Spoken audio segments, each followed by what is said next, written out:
नमस्कार, स्वागत है आपका आरटी हलचल में और मैं हूं आपके साथ फाल्गुनी सोनी लेकर जिले के तरोताजा हालात। चलिए सबसे पहले नजर डालते हैं आज की हेडलाइंस पर। चलती बाइक में लगी आग, मौजूद लोगों ने बाल्टियों से पानी डालकर कड़ी मशक्कत के बाद आग पर पाया काबू। अखिल भारतीय विद्यार्थी परिषद के छात्रों ने स्टेडियम में पानी सफाई की व्यवस्था करने की मांग को लेकर सौंपा ज्ञापन। बावसार समाज के युवक की हत्या को लेकर समाजजनों ने प्रधानमंत्री के नाम अपर कलेक्टर को सौंपा ज्ञापन। आदिवासी बालक छात्रावास के विद्यार्थियों ने वार्डन पर अभद्रता का आरोप लगाते हुए कलेक्टर से की शिकायत। और अब गतिविधियां विस्तार के साथ। बुरहानपुर के कोतवाली थाना क्षेत्र के शनिवारा चौराहे के पास चलती हुई बाइक में आग लग गई थी। पीछे से आ रही बाइक चालकों ने इसकी सूचना बाइक चला रहे युवक को दी। युवक ने तुरंत ही बाइक से उतरकर आग बुझाने का प्रयास किया। मौजूद लोगों ने बाल्टियों से पानी डालकर करीब 20 मिनट की मशक्कत के बाद आग पर काबू पाया। बुरहानपुर के कोतवाली थाना क्षेत्र के अति व्यस्तम शनिवारा चौराहे पर चलती बाइक में अचानक अज्ञात कारणों से आग लग गई। आग को देख राहगीरों में अफरा तफरी मच गई। बाइक पर आग लगने के बाद बाइक मालिक व आसपास के दुकानदारों ने बाल्टी से पानी डालकर आग बुझाई। प्रत्यक्षदर्शी अंकित व्यास ने बताया कि मां और बेटी बाइक से अपने घर जा रहे थे। इसी दौरान बाइक में आग लग गई थी। बाइक बेटा चला रहा था। पीछे से आ रहे बाइक चालकों ने बाइक में आग लगने की सूचना दी, जिसके बाद बाइक चालक ने बाइक को चौराहे पर ही खड़े कर दिया और आसपास मौजूद लोगों ने बाल्टियों से पानी डालकर आग बुझाने का प्रयास किया। करीब 20 मिनट तक कड़ी मशक्कत करने के बाद आग पर काबू पाया। फिलहाल इस घटना में कोई जनहानि नहीं हुई। बुरहानपुर अखिल भारतीय विद्यार्थी परिषद के कार्यकर्ता आज नगर निगम कार्यालय पहुंचे और नगर निगम आयुक्त को खेल मैदानों पर राजनीतिक कार्यक्रम के लिए प्रतिबंध लगाने की मांग की। बुरहानपुर में अखिल भारतीय विद्यार्थी परिषद के द्वारा खेलकूद संबंधित मैदानों पर फैल रही अनियमितता तथा राजनीतिक आयोजनों पर रोक लगाने के विरोध में विद्यार्थी परिषद के द्वारा नगर निगम आयुक्त को एक ज्ञापन के माध्यम से अवगत कराया गया। अखिल भारतीय विद्यार्थी परिषद के शुभम पाटिल ने बताया कि जिसे विश्व का सबसे बड़ा गैर राजनीतिक छात्र संगठन होने का गौरव प्राप्त है, जो समय समय पर छात्रों की समस्या को समाधान के पलट पर लाता है। इसी तरह सालों से छात्रों को खेलकूद के मैदान पर आ रही समस्या को लेकर आपको अवगत कराया जा रहा। कोरोना के चलते कई छात्र अपने खेल को लेकर चिंतित है। वहीं अब कोरोना जैसी बीमारी से राहत के बाद छात्रों में खेलकूद को लेकर उत्साह भी है, लेकिन कई धार्मिक और राजनीतिक आयोजनों को लेकर खेल मैदानों को अधिग्रहण कर लिया जाता है, जिससे छात्रों को अपने खेल अभ्यास पर अंकुश लगाना पड़ता है। इसमें सबसे प्रमुख मैदान नेहरू स्टेडियम और सुभाष उत्कृष्ट विद्यालय का मैदान है। इसीलिए छात्रों के हितों को देखते हुए खेल मैदानों पर गर्मी के मौसम को देखते हुए पानी की व्यवस्था और सफाई की व्यवस्था और साथ ही शौचालय की व्यवस्था की जाए और खेल मैदानों पर किसी प्रकार के आयोजनों पर रोक लगाई जाए, अन्यथा विद्यार्थी परिषद चरणबद्ध तरीके से आंदोलन करेगा। इस दौरान विद्यार्थी परिषद के सभी छात्र मौजूद थे। परेशानी ऐसी है कि बुरहानपुर जिले में कई ऐसे खेल ग्राउंड हैं जिसको लेकर नगर निगम ने करोड़ों रुपए सेंक्शन करके रखा है, लेकिन उन पैसों का सही ढंग से उपयोग नहीं हो पा रहा है। इसको लेकर विद्यार्थी परिषद ने आज आयुक्त महोदय को नाम ज्ञापन देने का ऐसा रखा है, लेकिन आज वो यहाँ पर भी नहीं है। हम इसके पहले शनिवार को भी आए थे, शनिवार को भी दिन में बंद था, लेकिन सहायक आयुक्त होने के लिए हम उनको ज्ञापन देंगे। हम खेलकूद मैदान की समस्या को लेकर आयुक्त महोदय के नाम ज्ञापन देने आए थे। जैसे जिले में कई युवा नेशनल स्तर राज्य स्तर पर खेल चुके हैं, जिनके लिए खेल मैदान न होने के कारण यहाँ ज्ञापन देने आए थे। निगम प्रशासन राजनीतिक और धार्मिक कार्यक्रमों के लिए खेल मैदान आवंटित कर देता है, जिससे युवाओं को खेलने के लिए मैदान नहीं रह पाता। कर्नाटक में हुई भावसार समाज के युवक की हत्या के मामले को लेकर बुरहानपुर में भी समाजजनों ने कलेक्टर कार्यालय पहुंचकर प्रधानमंत्री के नाम अपर कलेक्टर को ज्ञापन सौंपते हुए हत्या करने वाले आरोपियों को फांसी की सजा देने की मांग की। कर्नाटक में भावसार समाज के युवक की हत्या के मामले को लेकर आज बुरहानपुर में भी भावसार समाजजनों ने कलेक्टर कार्यालय पहुंचकर प्रधानमंत्री के नाम अपर कलेक्टर को ज्ञापन सौंपकर हत्या करने वाले दोषियों को फांसी देने की मांग की है। समाज के संतोष देव ताले ने जानकारी देते हुए बताया कि कर्नाटक राज्य में बजरंग दल का कार्यकर्ता होकर काम करने वाले समाज के युवक की 6 लोगों ने मिलकर हत्या कर दी। उन सभी पर कार्यवाही हो, साथ ही उन्हें फांसी दी जाए। इसको लेकर आज समाजजन एकत्रित होकर कलेक्टर कार्यालय पहुंचे और प्रधानमंत्री के नाम अपर कलेक्टर को ज्ञापन सौंपा। इस दौरान बड़ी संख्या में समाजजन मौजूद थे। सर्वविदित है कि कर्नाटक के शिमोगा शहर में बजरंग दल का कार्यकर्ता जो प्रारंभ से उसका संपूर्ण जीवन आरएसएस की विचारधाराओं से ओतप्रोत रहा और वह नवयुवक हमारे अपने भावसार समाज का हमारा अपना साथी था। 26 साल की उसकी उम्र थी। एक जो ज्वलंत मुद्दा चल रहा है, उस ज्वलंत मुद्दे को लेकर उसने सोशल मीडिया पर अपनी टिप्पणी अभिव्यक्त की।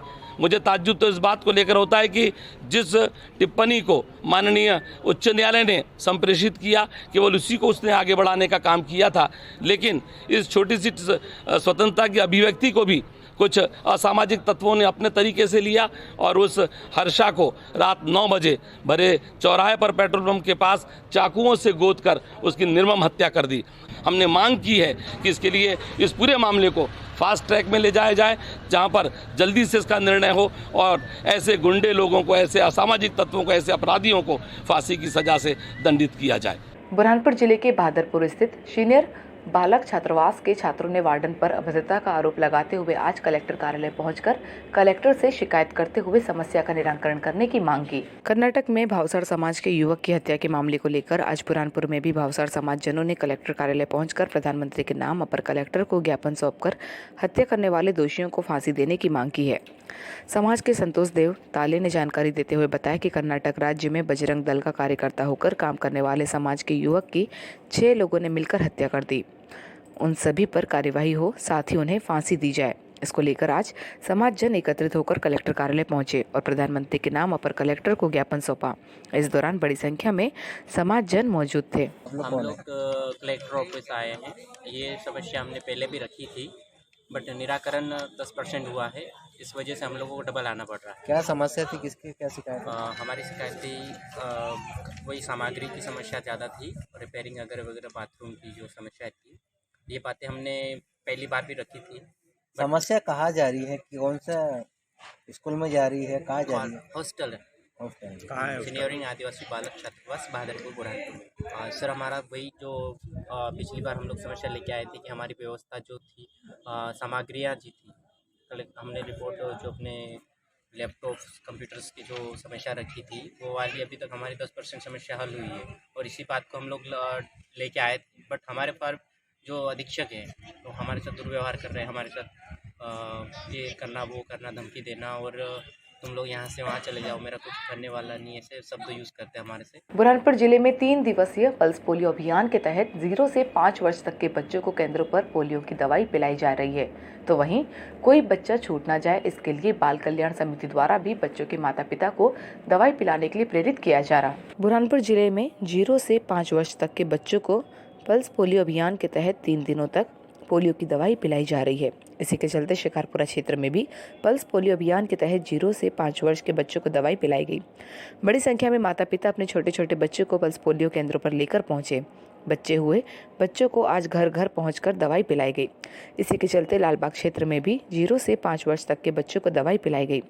बाल कल्याण समिति के अध्यक्ष राजेंद्र सलूजा ने बताया कि बाल कल्याण समिति द्वारा भी क्षेत्र में भ्रमण कर दवाई से वंचित रहने वाले बच्चों के माता पिता को दवाई पिलवाने के लिए प्रेरित किया जा रहा है।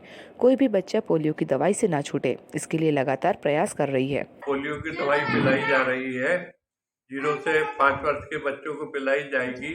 आज ये अभियान जो है यहाँ पे सेंटर पे है और कल और परसों जो है घर घर जाकर ये अभियान रहेगा। बुरहानपुर के महाजनापेट क्षेत्र में रहने वाले सब्जी विक्रेता को प्रधानमंत्री आवास योजना का लाभ मिलने पर हितग्राही ने अपने पक्के बने आवास पर प्रधानमंत्री की कृपा लिखवाया है, जिसकी शहर में चारों ओर लोग तारीफ कर रहे हैं। बुरहानपुर में पीएम आवास योजना का एक हितग्राही पूरे शहर में चर्चा का विषय बना हुआ है। चर्चा का विषय इसलिए क्योंकि इस हितग्राही ने अपना घर बनने के बाद इस पर श्री प्रधानमंत्री की कृपा लिखवाया है। हितग्राहियों ने यह अपनी मर्जी से लिखवाया है। बुरहानपुर के श्री वार्ड क्रमांक 1 महाजनापेट निवासी प्रकाश दशोरे हाथ ठेला पर सब्जी बेचकर अपना जीवन यापन व परिवार का लालन पालन करने वाले प्रकाश दशोरे कच्चे मकान में रहते थे, जिससे रहने में काफ़ी परेशानी आती थी। इस बीच उन्हें सरकार के द्वारा पक्का मकान बनाने के लिए दी जाने वाली अनुदान की योजना पीएम आवास योजना की जानकारी मिली। उन्होंने योजना के तहत अपने कच्चे मकान को पक्का मकान बनाने का आवेदन किया। हालांकि प्रकाश दशोरे ने योजना के तहत अनुदान राशि मिलने की उम्मीद छोड़ दी थी और अपने दोस्तों से उधार राशि लेकर अपने कच्चे मकान को तोड़कर बनाना शुरू किया। इस बीच अचानक उन्हें पता चला कि उनके खाते में पीएम आवास योजना के तहत पहली किस्त आ गई है। हितग्राही प्रकाश दशोरे की खुशी का ठिकाना नहीं रहा। पहली किस्त मिलते ही प्रकाश दशोरे ने मन बना लिया था कि वो अपने मकान पर श्री प्रधानमंत्री की कृपा लिखवाएंगे।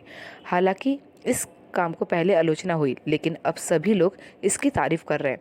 प्रकाश दशोरे की पत्नी व बच्चे भी पक्का मकान बनने से काफ़ी खुश है। साथ ही उन्होंने भी घर की दीवार पर श्री प्रधानमंत्री की कृपा लिखाने से इसलिए रोका था कि कहीं कोई कानूनी कार्यवाही ना हो जाए, लेकिन अब सब उनकी इस पहल की तारीफ कर रहे हैं। फिर जैसे ही हमने मकान को तोड़ के 50,000 लगाए और बनाया, रिपेयरिंग करा, उसके बाद में फिर किस्त आई 6 महीने बाद।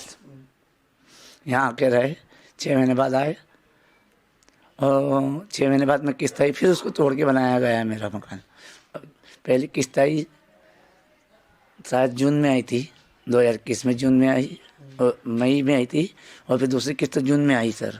तो मैंने जैसे आ गई, मैंने उसी समय सोच लिया कि नाम लिखूँगा, प्रधानमंत्री कृपा ही लिखूँगा। आपको तो घर में हो रही थी सर, लेकिन मैं नहीं माना सर, उन्होंने दी है तो मैं वही नाम लिखूँगा। मैंने ऐसा सोचा कि ऐसा ना कहीं हो जाए कि मैं उनका नाम लिखूं और मोहल्ले में या किसी वार्ड में विवाद नहीं होना चाहिए कि पता लगा तुम उनका नाम क्यों दे रहे हैं, क्या कारण है। इसलिए मैंने इनको मना किया था, तो इन्होंने बोले कि नहीं, ऐसी कोई परेशानी नहीं होगी, हम हमारी मर्जी से लिखा रहे हैं। आज हमारे पिताजी ने एक टूटा हुआ झोपड़ा दिए थे और आज मोदी जी की कृपा से आज उन्होंने मुझे, मैं ये कहती हूँ, आज उन्होंने मुझे 2.5 लाख का सहयोग किया, तो मैंने उसके पीछे 1.5 लाख रुपए लगा के सर आज उनके आशीर्वाद से उनके मकान में रह रही हूँ। बुरहानपुर के आयुर्वेदिक कॉलेज के विद्यार्थी 5 सूत्रीय मांगों और कॉलेज में शिक्षकों की कमी को लेकर पिछले 7 दिनों से अलग अलग तरीकों से विरोध प्रदर्शन कर रहे हैं। इसी के चलते आज विद्यार्थियों ने ब्लड डोनेट कर अपना विरोध प्रदर्शन किया। बुरहानपुर जिले के आयुर्वेदिक कॉलेज के विद्यार्थी 7 सूत्रीय मांगों को लेकर पिछले 5 दिनों से हड़ताल पर है। इसके तहत आंदोलन का आह्वान किया था, जिसे लेकर लगातार 7 दिनों से आंदोलन जारी है। इसी के तहत आज छात्रों ने रक्तदान कर सरकार को जगाने का कार्य किया। विरोध प्रदर्शनकारी छात्रों की मांग है कि कॉलेज में प्रोफेसर नहीं होने से पढ़ाई में दिक्कतें आ रही है। छात्रों को समय पर ज्ञान नहीं मिल पा रहा, जिससे हमारे भविष्य पर बुरा असर पड़ सकता है। इसका जिम्मेदार कौन है?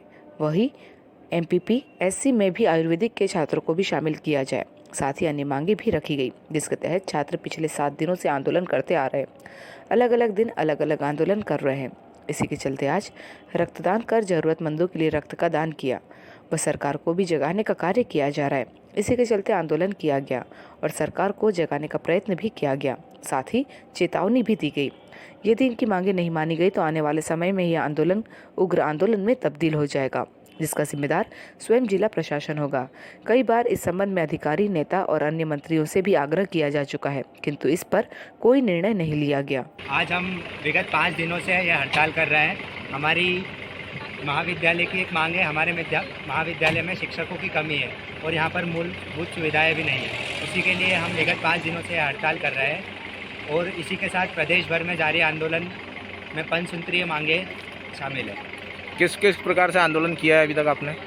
हम पिछले 5 दिनों से अनेक प्रकार से सरकार का ध्यान आकर्षण करने की कोशिश कर रहे हैं। उसी कड़ी में हमने आज रक्तदान का कार्य किया है।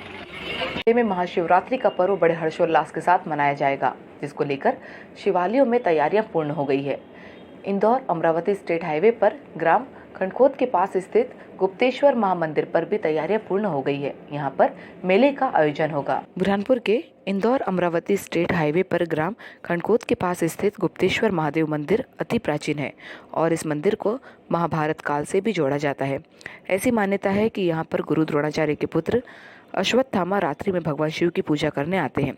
वहीं मंदिर के पुजारी ने बताया कि करीब 2.5 क्विंटल फूलों से गुप्तेश्वर महादेव मंदिर की सजावट की जाएगी और कल महाशिवरात्रि के पावन पर्व पर 10,000 से अधिक दर्शनार्थी दर्शन के लिए पहुंचने की उम्मीद है, जिसको लेकर मंदिर प्रबंधन द्वारा व्यवस्थाएं पूर्ण कर ली गई।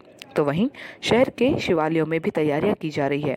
करीब बुरहानपुर जिले के 100 से अधिक मंदिरों में महाशिवरात्रि के उपलक्ष्य में भगवान शिव की विधि विधान के साथ पूजा अर्चना कर प्रसादी का वितरण किया जाता है, जिसको लेकर तैयारियां पूर्ण कर ली गई। यह महाभारतकालीन मंदिर है और यह कौरव पांडवों के टाइम का मंदिर है। आशेरगढ़ से यहाँ पहले अश्वत्थामा आते थे दर्शन के लिए, अभी भी गुप्त रूप से कभी कभी आते हैं। और कल महाशिवरात्रि के उपलक्ष्य में यहाँ अखंड रामायण का पाठ रखा हुआ है। सुबह अखंड रामायण चालू होगी 24 घंटे के लिए, तो दूसरे दिन शिवरात्रि के वो 10-11 बजे समाप्त होगी और दिन को प्रसाद वितरण, खिचड़ी वितरण, चाय वितरण सब फ्री रहेगा। पंधाना में इंडियन मुस्लिम एसोसिएशन नूर राष्ट्रीय आतंकवादी विरोधी संगठन इमाम तजीम सुन्नी यूथ फोर्स द्वारा हजरत पंजवीर शाह अली रहमतुल्लाह अलैह का 21वां सालाना उर्स बड़े हर्षोल्लास के साथ मनाया गया। इंडियन मुस्लिम एसोसिएशन नूरी राष्ट्रीय आतंकवाद विरोधी संगठन Iman Tanzeem Sunni youth force branch Pandhana द्वारा शहनशाह ए पंधाना हजरत पंज पीर शाह वली रहमतुल्लाह अलैह का 21वां सालाना उर्स मनाया गया। इस मौके पर खंडवा शहर आलिम सरफ उद्दीन अहमद कादरी साहिब ने दरगाह शरीफ पर पहुंचकर संदल शरीफ व चादर शरीफ पेश कर दी और मुल्क हिंदुस्तान के लिए अमन चैन की दुआ की और हिंदुस्तान के लोगों की तरक्की के लिए दुआ की और वहां भी आतंकवाद विचारधाराओं से हमारे देश को महफूज रखने के लिए दुआ की। इस मौके पर ईमान तज़ीम सुन्नी यूथ फोर्स के सभी पदाधिकारी व सदस्य मौजूद रहे। और अब वक्त हो चुका है आपसे विदा लेने का। जाते जाते डालते नजर आज की हेडलाइंस पर। चलती बाइक में लगी आग, मौजूद लोगों ने बाल्टियों से पानी डालकर कड़ी मशक्कत के बाद आग पर पाया काबू। अखिल भारतीय विद्यार्थी परिषद के छात्रों ने स्टेडियम में पानी सफाई की व्यवस्था करने की मांग को लेकर सौंपा ज्ञापन। बाउसार समाज के युवक की हत्या को लेकर समाजजनों ने प्रधानमंत्री के नाम अपर कलेक्टर को सौंपा ज्ञापन। आदिवासी बालक छात्रावास के विद्यार्थियों ने वार्डन पर अभद्रता का आरोप लगाते हुए कलेक्टर से की शिकायत। तो कल फिर होगी आपसे मुलाकात जिले की ताज़ा गतिविधियों के साथ। तब तक के लिए आरटी हलचल की पूरी टीम और मुझे दीजिए इजाजत। नमस्कार।